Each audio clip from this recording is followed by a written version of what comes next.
सब कुछ मंजूर है, लेकिन बहू को रोटियां बनाकर नहीं खिला सकती। पता नहीं किस जन्म की दुश्मनी निकाल रहे हैं मुझसे। ऐसी छुई मुई बनकर बैठी रहती हैं जैसे मेरे आने से पहले 8-10 नौकर चाकर आगे पीछे फिरते रहते थे।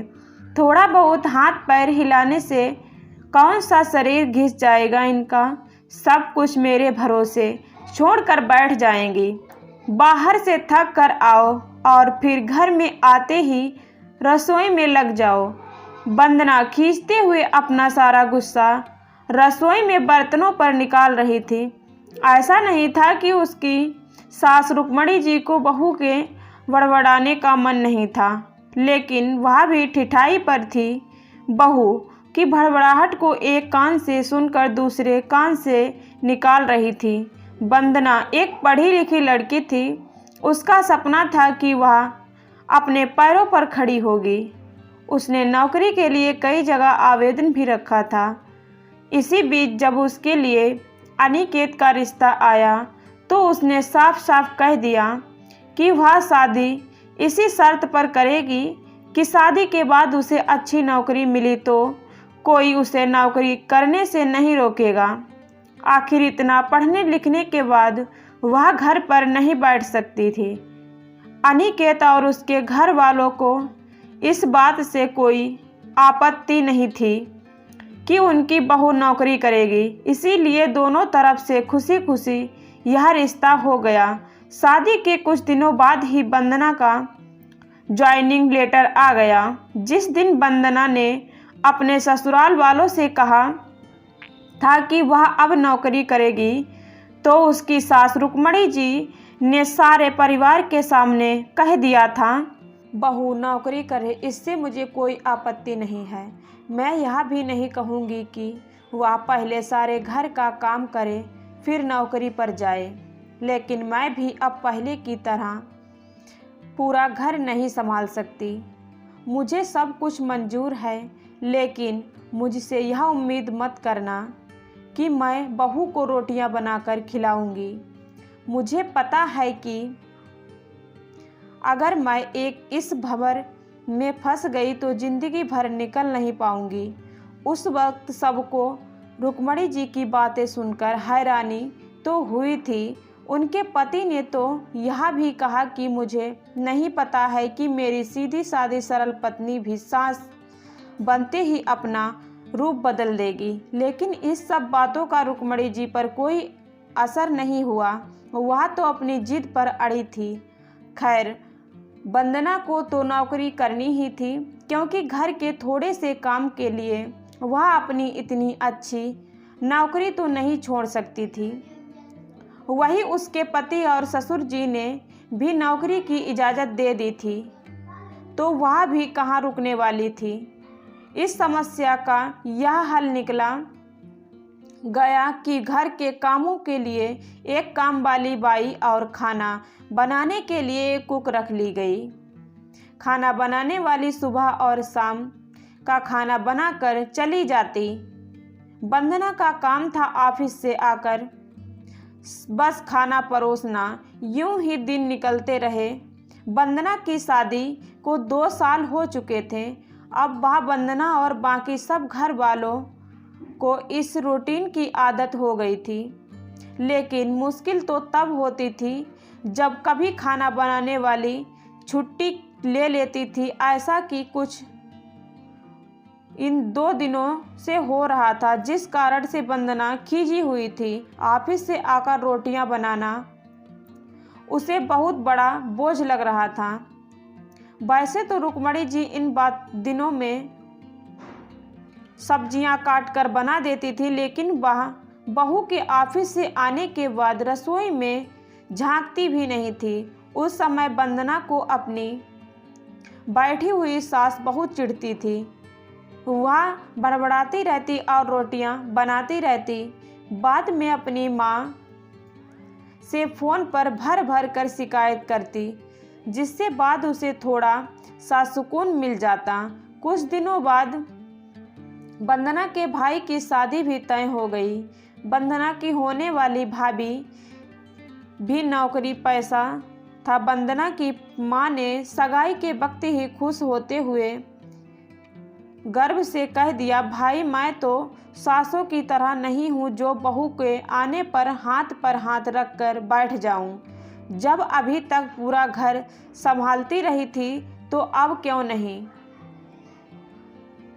मेरी बहू को मेरी तरफ से पूरी छुट्टी रहेगी। जब एक माँ अपने बच्चे को रोटियां बनाकर खिला सकती है तो बहू को क्यों नहीं खिला सकती। बहू तुम निश्चित होकर नौकरी करना, रसोई मैं संभाल लूंगी। वंदना की माँ ने उचित विचार सुनकर उसकी होने वाली भाभी का पूरा परिवार और खुद वंदना भी गदगद हो गई। वह माँ आप कितने बड़े दिल की हैं, काश मेरी सास भी ऐसी होती आपकी तरह। लेकिन मेरी किस्मत में यह खुश कहाँ है। मेरी सास को तो बस हुक्म चलाना आता है। मुझे गर्व है कि मेरी माँ इतने खुले विचार की है। अपनी चिड़चिड़ाहट निकालते हुए वंदना बोली। कुछ दिनों में ही वंदना के भाई की शादी हो गई और कुछ दिनों बाद ही वंदना की भाभी ने अपनी नौकरी ज्वाइन कर ली। वंदना की माँ भी अपनी बहू को हथेलियों पर रखती भी। सुबह उसका नाश्ता, टिफिन, फिर रात का खाना भी तैयार कर देती थी। अपने हाथों से परोस कर सबको खाना खिलाती थी।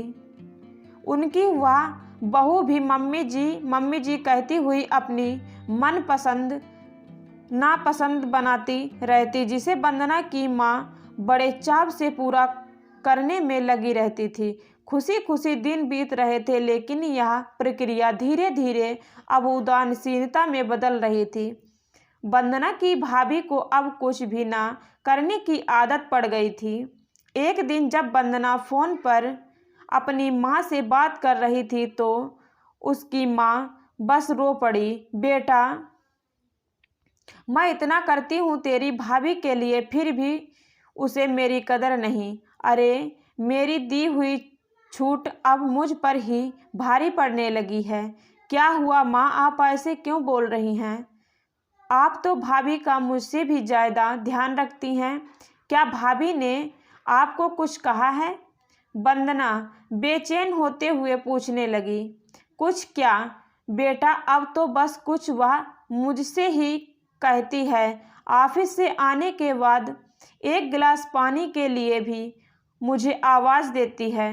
नाश्ते में थोड़ी देर हो जाए तो मदद कराने की बजाय गुस्सा होकर यूं ही बिना खाए चली जाती है। आखिर मेरा भी कुछ आत्मसम्मान है या नहीं? मैं तो उसके लिए बस काम वाली बाई बनकर रह गई हूँ।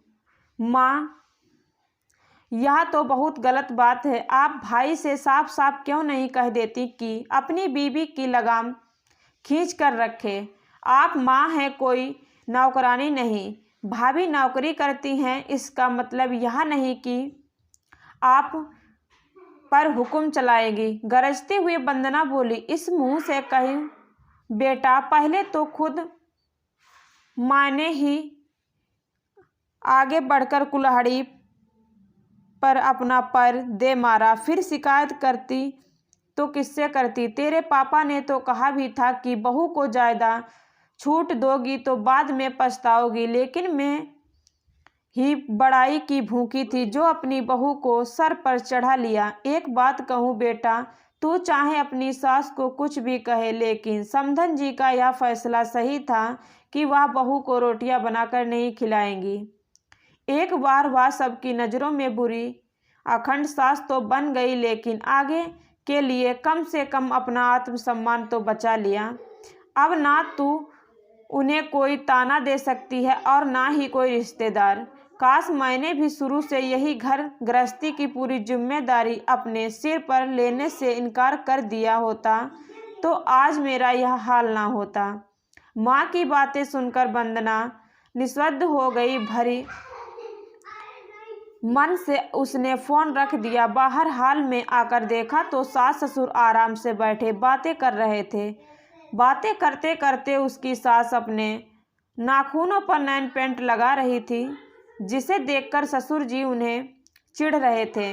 अब बुढ़ापे में यह फैशन करके किसे दिखाओगी? मेरी तो नज़र भी कमज़ोर हो गई है, किसी को नहीं दिखाना मुझे, तो अपनी खुशी के लिए लगाती हूँ। सारी उम्र में गृहस्थी और उलझी रही, अब अवकाश का वक्त आया है तो अपने शौक तो पूरे कर लूँ। पता नहीं कब भगवान के घर से बुलावा आ जाए। वंदना की सास मुस्कुराते हुए बोली। पता नहीं आज क्यों वंदना अपनी सास की बातें सुनकर चिढ़ नहीं रही थी, बल्कि बहू भी मुस्कुरा उठी। सही तो कह रही हैं मम्मी जी, एक गृहिणी को अपने लिए वक्त ही कहाँ मिलता है। पहले अपने बच्चों को पाल पोस कर बड़ा करो, फिर काम काजी बहू आ जाए तो उसे और उसके बच्चों को संभालो। काश मेरी माँ ने भी मेरी सास की तरह पहले ही कह दिया होता कि बहू को रोटियां बनाकर नहीं खिला सकती।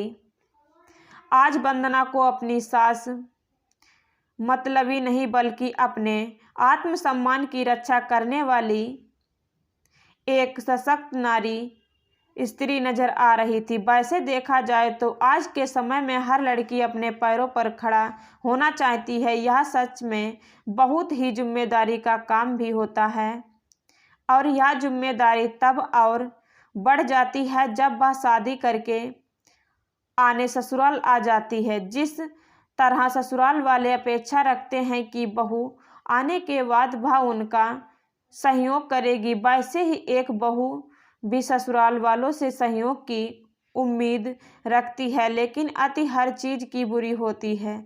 मेरे ख्याल से ना तो सास को वंदना की सास की तरह सभी जिम्मेदारियों को मुंह मोड़ना चाहिए, और ना ही वंदना की माँ की तरह सारी जिम्मेदारियाँ अपने सर पर लेनी चाहिए। आपकी इस बारे में क्या राय है, कमेंट बॉक्स में ज़रूर बताएं। चैनल पर नए हैं तो सब्सक्राइब ज़रूर करें।